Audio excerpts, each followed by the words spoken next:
One of the most significant additions Scarlet and Violet added to competitive Pokemon were the Paradox Pokemon. They were split into two groups, past forms with the ability Photosynthesis and future forms with the ability Cork Drive. Both of these abilities function very similarly. If holding the item Booster Energy upon entering the field, the highest stat will be boosted by 1.3 times, unless the stat is Speed, which will be boosted by 1.5 times.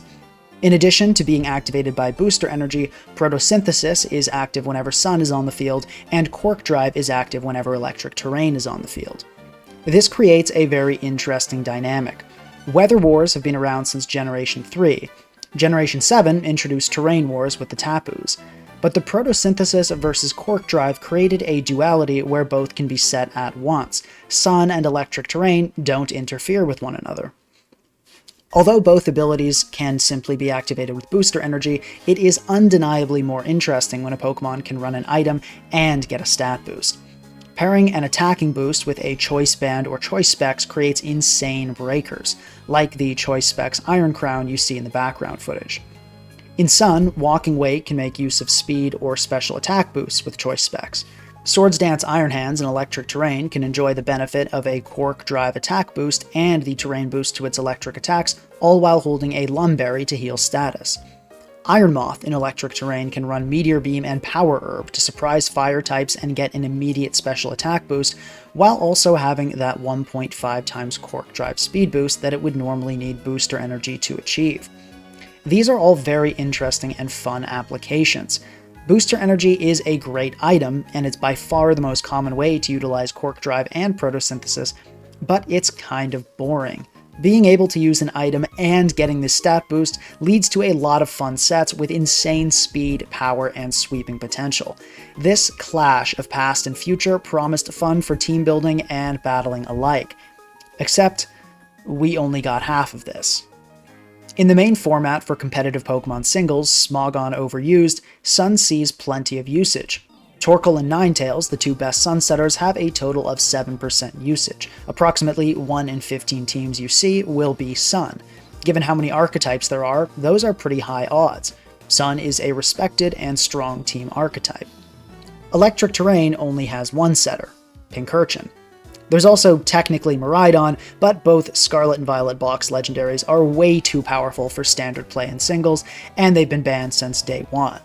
Some VGC regulations have had Miraidon legal, but singles players have always been stuck with just Pincurchin. Anyway, while Sunsetters are at 7% usage and 1 in 15 teams, Pincurchin is at 0.5% usage, about 1 in every 200 teams. And even worse, if you filter Pincurchin usage to exclude low and mid-ladder and only look at high-level players, Pincurchin is at only 0.07% usage. That's about 1 in every 1,500 teams. Pincurchin and Electric Terrain are invariably tied together, much like Ninetales and Torkoal are invariably tied to Sun. Ninetales and Torkoal usage is Sun usage, and Pincurchin usage is Electric Terrain usage. Thus, it's safe to say that in the main format, Electric Terrain doesn't exist. Smogon sorts Pokemon into playable tiers by usage, with Overused, or OU for short, at the top. Lots of Cork Drive Pokemon are very good, despite Electric Terrain being unused. Iron Valiant, Crown, Treads, and Moth are all very good in OU. So, even if Pincurchin had some viability in low tiers, it would lack strong abusers, thus killing all potential of Electric Terrain teams. But here's the crazy thing. It isn't viable in low tiers at all. Even in the absolute lowest tier, ZU, where non-fully evolved Pokemon like Sneasel and Hatchram are considered top-level threats, Pincurchin gets a measly 1.5% usage. So why? Well, it's certainly not the abusers. Electric Terrain has abusers at least on par with that of Sun. Iron Valiant is considered by many to be the best Electric Terrain abuser. It absolutely loves being able to run an item while also getting that fantastic 1.5 times speed Cork boost. The set you see in the background footage is a 4 attacks Life Orb set with both physical and special moves. Some run choice specs as well, even sometimes with a special attack Cork boost for insane power. The next strongest is probably Iron Crown, with choice specs Terra Steel Tachyon Cutter and a special attack Cork boost, Most resists are easily two-shot, and it likes the terrain to boost Volt Switch as well. Iron Treads is a very popular supporting Pokemon on electric terrain since it gets Stealth Rock and Rapid Spin, but some also run offensive sets with Life Orb or Choice Band, utilizing both speed and attack quirk boosts depending on the set. Raging Bolt, although it has Photosynthesis, is great on electric terrain thanks to Rising Voltage. If used on a grounded foe in electric terrain, Rising Voltage has a whopping 182 base power. A stronger Thunderclap is great as well. It often uses an Electric Seed to become very difficult to kill along with Calm Mind, but for more power it can run Booster Energy to utilize Photosynthesis. Iron Moth uses Choice Specs and Power Herb Meteor Beam sets, giving itself unusual power in addition to the booster speed. And if you want to get greedy, you can use a special attack boost with Choice Specs and just obliterate everything with Overheat. Iron Hand sees some usage as well, as a breaker with valuable Ice Punch coverage, allowing it to kill ground types while also threatening incredibly powerful electric attacks. Hawlucha is another great choice on electric terrain thanks to Unburden. It runs an Electric Seed, effectively giving it a 1.5 times defense boost and a 2 times speed boost when entering the field, while also doubling the power of Acrobatics since it loses its item. It also provides a very valuable ground immunity, which is important since so many electric terrain abusers are weak to ground. Other abusers like Iron Jugulus, Boulder, Leaves, and Thorns are much less popular, but still see some usage on electric terrain. So these seem like pretty strong abusers, and they are. So why does nobody use electric terrain? The answer is Pincurchin. It's all Pincurchin's fault. This may seem surprising at first. After all, Ninetales and Torkoal aren't exactly amazing Pokemon either. In generations where Drought, their sun-setting ability, is banned, these Pokemon usually end up in the absolute lowest tier. They're only used because they set sun, but that's enough to make them good. Why is that not enough for Pincurchin? The first and most obvious reason is this thing's stats. Look at this. This is terrible. As a terrain setter, Pincurchin is primarily a defensive supporting Pokemon, and it has 48 HP. They also made its highest stat attack for some reason. The only decent stats it has are offensive, which it doesn't have the speed or move pool to take advantage of. The next problem with Pincurchin is how passive it is. Passivity is basically a measure of how easy it is to switch into a Pokemon. A Pokemon like Dondozo is extremely passive, at least in singles where it can't do Tatsugiri shenanigans. Almost everything can easily switch into it, since it's almost always fully invested in physical defense and HP, and it doesn't run any high base power moves. Even frail breakers like Dragapult and Enamorus can comfortably switch in several times. The next level of passive is defensive Pokemon that have utility or pivoting moves. Something like Clefable can't do a ton of damage, so it's easy to switch into in that sense, but because it has moves like Stealth Rock, Thunder Wave, and Knock Off, it can make progress and threaten switches without being powerful directly. Pivoting is also a great way to avoid being too passive. Alomomola was a very passive Pokemon in previous generations, but in Generation 9 it got Flip Turn. A Pokemon can't be easy to switch into if that Pokemon might just click a pivoting move, like Flip Turn, and switch into a hard counter for whatever's on the field. Then, after that, we have offensive Pokemon, the least passive of all. Pokemon that can hit hard are hard to switch into, and the more powerful they are, the less passive. That's not to say passive Pokemon are bad. Dondozo is an incredible wall and a valuable staple on many defensive teams. But passivity is an important concept in battles and team building. You don't want to put a Rest Sleep Talk Dondozo on an offense team, because it's very easy to switch into. If your Dondozo lets a Choice Specs Dragapult switch in for free, this isn't a problem if you're running a fat team with a Blissey in the back. But if you're running Dondozo on an offensive team, you're probably going to have to lose a Pokemon, or at least a lot of health, every time you let that Dragapult in. Passive Pokemon belong on defensive teams, and non-passive Pokemon belong on offensive teams. This is where Pincurchin has a problem. Almost every abuser of electric terrain is very frail, but has a lot of sweeping potential. Some also use temporary items, like Hawlucha and Raging Bolt with Electric Seed, or Iron Moth with Meteor Beam.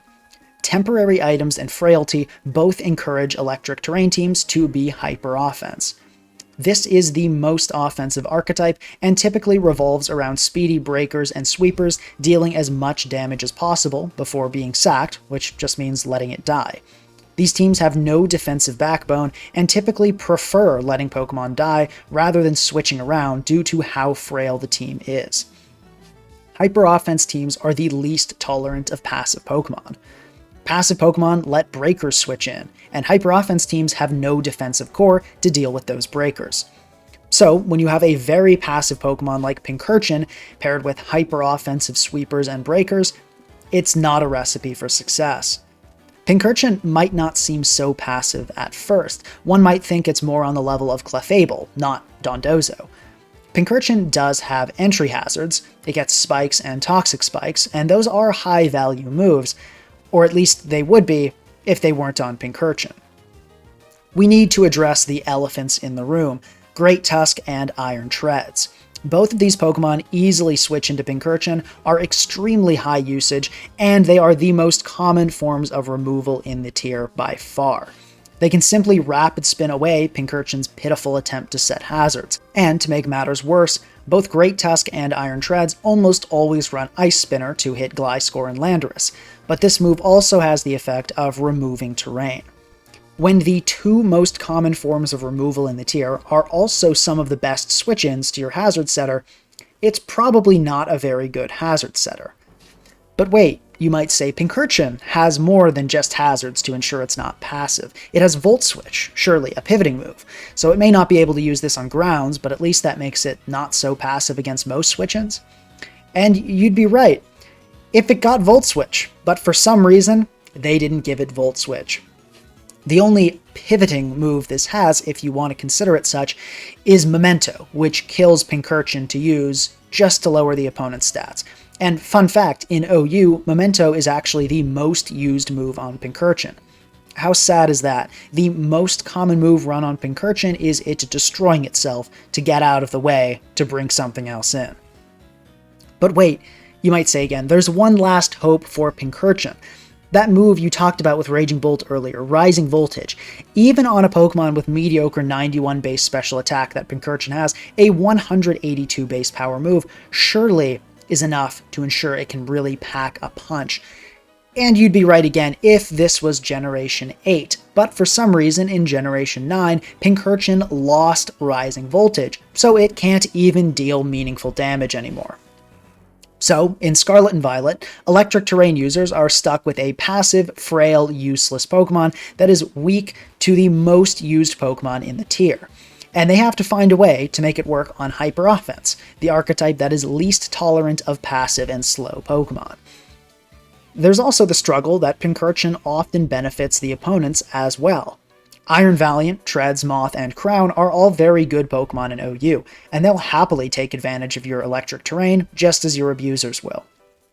This is a problem for Sun teams as well, but only with Raging Bolt and Great Tusk to deal with, so it's not as big of an issue. And then there's Rillaboom. Rillaboom's usage has risen and fallen over the course of Scarlet and Violet OU, but with how valuable Strong Priority is in the tier with Terra Sweepers everywhere, Rillaboom is always a decent Pokemon. Lately, it's been quite popular. Last month, it was at 5% usage. Hyper Offense teams are never happy to see Rillaboom, but Electric Terrain teams in particular hate it, since Rillaboom's Grassy Surge pushes Electric Terrain off the field. Pincurchin also can't touch Rillaboom.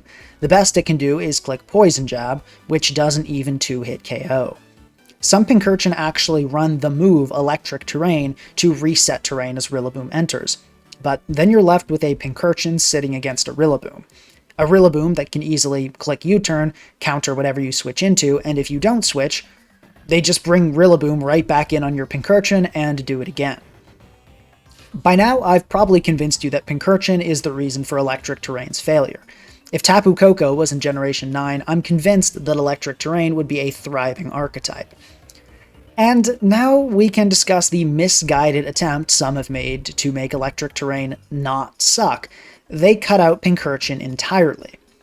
Pincurchin is the only Pokemon with Electric Surge, but there is also the move Electric Terrain. Much like how you can use the move Sunny Day instead of a Pokemon with the ability Drought, some have tried to build what is called manual electric terrain. I've seen Rotom Wash, Zapdos, and Thundurus used as manual electric terrain setters. This may seem like a good solution at first, since these Pokemon are all far better than Pincurchin, but these teams actually end up being much worse. Having to use a move to set the field condition that your team relies on so heavily, instead of just switching a Pokemon in and automatically setting it, is so awful in practice. Wasting a turn is that bad. Especially in a fast-paced and powerful metagame like Generation 9, you'd be better off just running Pincurchin, terrible as it is. On top of that, you're giving up your item slot on your Zapdos or Rotom Wash to run Terrain Extender, making them much worse Pokemon than you'd normally think of them as. I've tried both Pincurchin and manual terrain teams, and it's not even close. Pincurchin teams are far better. Some have also tried getting around Pincurchin by running semi-terrain manual teams, meaning they'll use the move Electric Terrain on a Pokemon like Rotom, but also run an item like Leftovers that Rotom would typically use. This does make the Rotom better, but with only 4 turns to make use of Electric Terrain, since the turn you use the move counts, it ends up just not being worth it. A Quirk Drive boost is nice, but nice to the point that it's worth taking a turn to use Electric Terrain and then pivoting into an Abuser? Quirk Drive just isn't good enough to justify that. It's not like it doubles the stats in Terrain. You'd be better off just running Will-O-Wisp or Pain Split on your Rotom and forgetting about Terrain entirely. All Pincurchin workarounds have failed. Despite how terrible it is, the best Electric Terrain teams still use Pincurchin. Since the game's release, Electric Terrain has been an unpopular and unsuccessful archetype, both on ladder and in tournaments.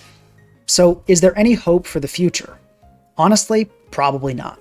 It's been years and nobody's found a way to make Electric Terrain worth using, but I haven't given up quite yet. With such incredibly strong abusers, there is always potential.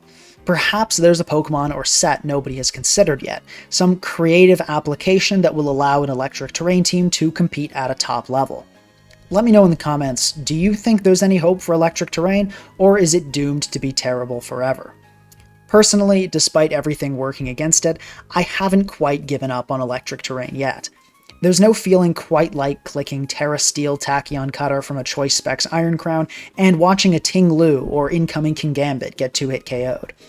If there's a way to make Electric Terrain truly work, I'm determined to find it. But until then, this is how Pincurchin ruined competitive Pokemon singles and made Quirk Drive a much more boring ability. If you enjoyed the video, I'd really appreciate it if you could leave a like and consider subscribing.